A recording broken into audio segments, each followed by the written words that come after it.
Magandang araw! Sama-sama tayong matuto sa Teacher Sal Learning Resource Channel. Revised K-12 Curriculum, GMRC 5, Quarter 2, Week 7. Ang pagsasagawa ng mga paraan ng pagpapanatili ng kalinisan at kaayusan sa tahanan ay tanda ng pagiging malinis. Magbigay ng mga salita na may iuugnay mo sa mga salita sa bawat bilang.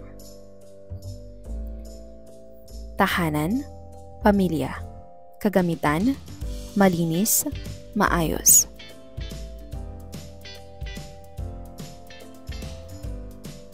Tingnan at suriing mabuti ang larawan na nagpapakita ng dalawang magkaibang kalagayan sa loob ng tahanan.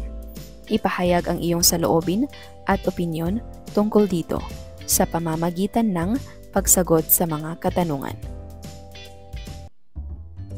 Sa hanay A, narito ang larawan. At sa hanay B,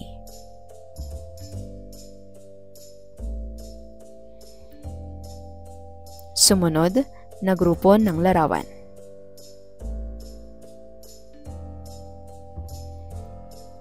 Ano ang iyong nararamdaman kung ang iyong tahanan ay katulad ng nasa unang larawan? Ano naman ang iyong mararamdaman kung ang iyong tahanan ay katulad ng nasa ikalawang larawan?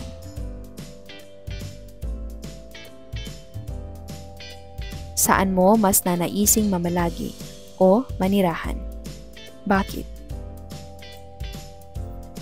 Ang tahanan ay isang lugar kung saan nakatira ang mga miyembro ng pamilya.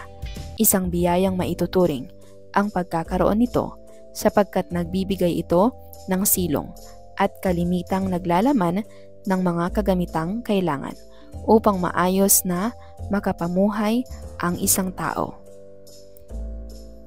Nagsisilbi rin itong pahingahan at lugar para sa iba pang gawaing nakakapagpasaya sa atin, sapagkat dito madalas namamalagi ang pamilya. Mahalagang mapanatili itong malinis at maayos. Masasabing malinis ang isang tahanan kung ito ay hindi madumi, maalikabok at ligtas sa mga mapanganib na mikrobyo na maaaring makapagdulot ng sakit sa naninirahan dito. Masasabi namang maayos ang isang tahanan kung ang mga kagamitan dito ay hindi nakakalat, bagkus ay nasa tama o angkop na lagayan nito. Ang pagpapanatili, malinis at maayos na tahanan ay nakatutulong upang ang naninirahan dito ay makapamuhay ng maayos, makaramdam ng ginhawa at kaligtasan. Tukuyin ng salitang pinapahiwatig ng mga parirala. Kawalan ng dumi sa isang bagay o lugar. Malinis. Tama o naaayon ang paraan ng pagkakalagay ng mga bagay o kagamitan. Maayos. Kaugnay na paksa bilang isa kahalagahan sa pamilya ng malinis at maayos na tahanan. Alalahanin ang kasalukuyang kalagayan at itsura ng loob at labas ng inyong tahanan. Punan ang chart. Bahagi ng tahanan, sala, silid-tulugan, kusina, palikuran, bakuran o labas ng tahanan, iba pa. Malinis at maayos ba ito? Oo o hindi? Ano-ano ang mga nakikita mo dito na naging batayan ng iyong sagot? Masasabi mo bang malinis at maayos ang kabuuan ng inyong tahanan? Bakit? Paano pinanatili ng iyong pamilya ang kalinisan at kaayusan sa inyong tahanan? Mahalaga ba ang pagkakaroon ng malinis at maayos na tahanan? Bakit? Sa iyong palagay, ano-ano ang maaaring mangyari at maramdaman ng isang pamilyang naninirahan sa isang malinis at maayos na tahanan Isulat ang iyong sagot sa nakalaang kahon sa kanang bahagi ng larawan. Maaari ring tanungin ang iyong kapamilya kung ano ang kanilang mararamdaman o maiisip kung malinis at maayos ang inyong tahanan. Unang larawan. Talakayin natin. Ang bawat pamilya na nagpapanatili ng kalinisan at kaayusan ay magtatamasa ng mabubuting epekto nito. Ang ilan sa mga ito ay ang mga sumusunod. Malusog na kaisipan at pangangatawan. Ayon sa mga pag-aaral, ang pagkakaroon ng malinis at maayos na tahanan ay may mabuting epekto sa mental na kalusugan ng isang tao. Maiiwasan ang mental stress na dulot ng makalat at maduming kapaligiran sapagkat nakakawala ito ng focus ng isang tao. Gayon din kapag malinis ang mga kagamitan at lugar sa inyong tahanan, makaiiwas kayo sa maraming bakterya o mikrobyo na maaaring magdulot ng impeksyon o karamdaman sa katawan ng tao. Magiging ligtas ding langhapin ang hangin sapagkat malinis ito. Maiiwasan din ang pagkakaroon ng alerhiya dahil sa alikabok, flu at iba pa. Kaligtasan. Bababa ang posibilidad ng aksidente sa loob at labas ng bahay kung mapapanatili itong malinis at maayos. Maiiwasan ang pagkadulas sa sahig dahil sa lumot o dumi na maaaring magdulot ng fracture o bali sa buto. Gayon din ang pagkasugat dahil sa matutulis na bagay na nakakalat sa mga daan o lugar kung saan madalas madaanan ng tao. Ang mga kagamitang nakatabi sa mataas na lugar ay hindi rin basta-basta mahuhulog at makakapinsala kung maayos ang pagkakasalansan ng mga ito sa lagayan. Maayos na ugnayan ng mga kasapi ng pamilya.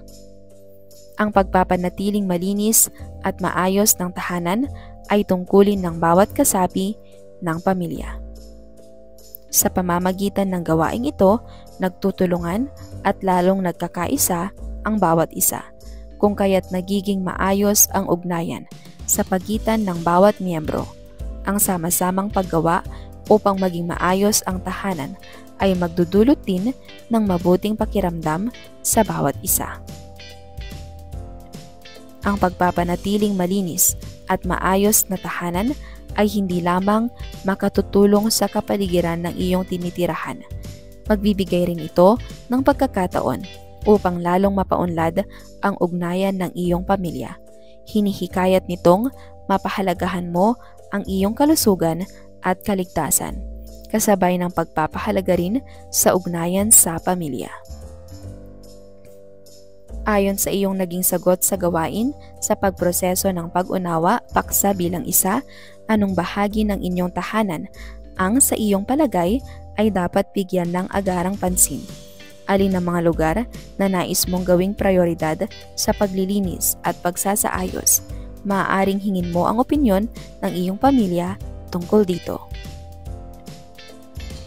Lugar na prioridad, linisin at ayusin. Mga nais linisin at ayusin dito.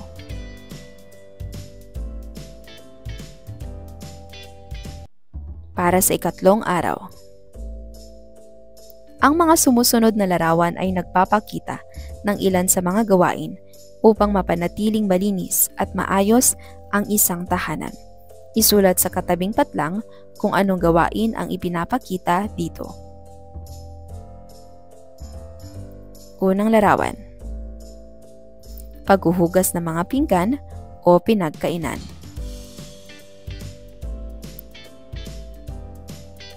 Pagpupunas. Paglalampaso.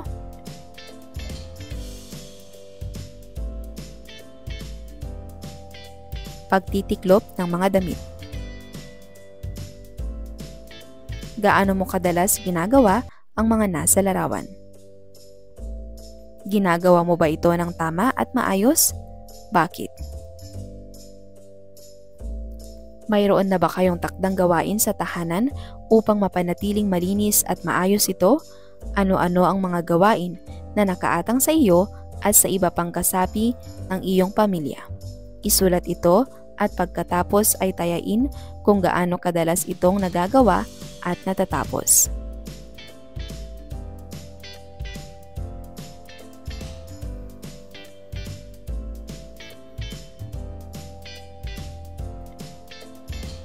Ano ang iyong natuklasan sa pagsasagawa ng gawain? Paano mo mapapanatili o lalong mahihikayat ang iyong pamilya na magkaisa sa paglilinis at pag-aayos ng tahanan? Ayon kay Marie Kondo, isang Hapones na dalubhasa at consultant sa pag-oorganisa ng mga kagamitan sa tahanan, mahalagang isaalang-alang ang mga sumusunod sa paglilinis at pag-aayos ng tahanan. Simulan ang pag-aayos sa pamamagitan ng pagtatapon o pag-alis sa mga kagamitan na hindi na kailangan. Piliin lamang ang mga kagamitan at bagay na mayroong pakinabang at ilagay ito sa angkop na lagayan ng maayos. Iwasan ang pagtatabi ng mga bagay na sira na at hindi na kailanman maisa sa ayos. O kaya naman, iyong sa palagay ay hindi na magagamit pa sa susunod na mga pagkakataon. Ang mga maayos pa na kagamitan na hindi mo na kailangan ay maaari mo pang ibahagi sa ibang nangangailangan nito. Sa tulong at gabay ng iyong magulang, maaari mo itong magawa upang maghatid din ng saya sa ibang tao. Sa pagsasagawa nito, mas magkakaroon ng kaginhawaan at ang mga lugar na dating pinaglalagyan ng mga gamit na naitapon at naipamigay ay magagamit sa ibang mahalagang layunin. Magsaayos ng mga kagamitan ayon sa kanilang klase o klasifikasyon, hindi lugar. Ang pagsasaayos ng kagamitan ay maaaring hindi matapos agad sa isang araw. Upang maging madali at maayos ang gawain, pumili ng isa munang klase ng kagamitan na pagtutuunan mo ng pansin sa takdang oras at araw. Halimbawa, sa unang araw ay mga libro, sa ikalawang araw ay mga damit, ikatlong araw ay mga laruan, at iba pa. Ang pagpapanatiling malinis at maayos ng tahanan ay dapat mo nang simulan upang maging maayos rin ang iyong buhay. Kung hindi man maayos sa kagamitan ang ilan mong kasama sa tahanan, ipagpatuloy pa rin ang iyong mabuting nasimulan na gawain. Pagdaan ng panahon, makikita rin nila ang magandang dulot nito at unti-unti ay mahikayat mo silang maging malinis at maayos rin sa lahat ng pagkakataon. Gumawa ng plano ng paglilinis at pag-aayos ng tahanan na kayang gawin sa loob ng isang araw. Maaari mo itong gawin kasama ang iyong pamilya. Tanungin ang bawat kasapi kung paano sila makakatulong upang mas maging madali ang gawain.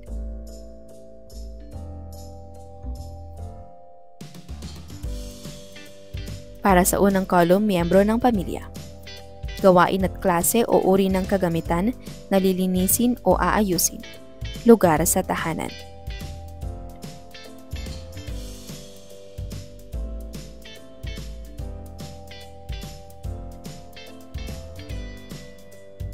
Para sa ika-4 na araw. Sa kabuuan, ang bawat miyembro ng pamilya ay dapat na kaisa sa pagpapanatiling malinis at maayos na tahanan. Marapat na ito ay gawin sapagkat makakatulong ito upang mapanatiling malusog, ligtas at may maayos na ugnayan ang bawat isa. Bilang isang bata, mahalagang matutunan ang mga paraan sa paglilinis at pag-aayos ng tahanan upang sa paglaki ay mapanatili ang mabuting gawi na ito. Bumuo ng mahalagang kaisipan na natutunan mo sa aralin gamit ang mga salita sa ibaba. Ipahayag ang natutunan sa pamamagitan ng pagbuo ng 1 hanggang 2 pangungusap. Tahanan, pamilya, kagamitan, Malinis, maayos. Basahin at suriin ang mga pahayag. Isulat ng T-sapat lang bago ang bawat bilang. Kung wasto ang isinasaad nito at M naman kung ito ay mali. Ang tahanan ay nagsisilbing pahingahan at lugar para sa iba pang gawain ng pamilya. T.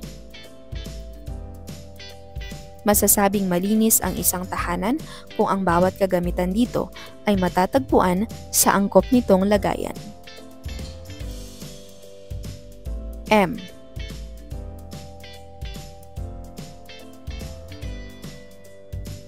Masasabing maayos ang isang tahanan kung ito ay ligtas sa mga mapanganib na mikrobyo na nakapagdudulot ng sakit. M. Naiiwasan ng mental stress kung malinis at maayos ang tahanan. Nakatutulong sa ugnayan ng pamilya ang pagpapanatiling malinis at maayos ng tahanan. T. Paano makatutulong ang pagtatapon o pag-aalis ng ilang kagamitan sa tahanan sa pagpapanatiling malinis at maayos ito? Para sa inyong taktang aralin, isagawa ang planong paglilinis at pag-aayos ng inyong tahanan. Pagkatapos ng itinakdang araw, tayahin kung nagawa ito o hindi.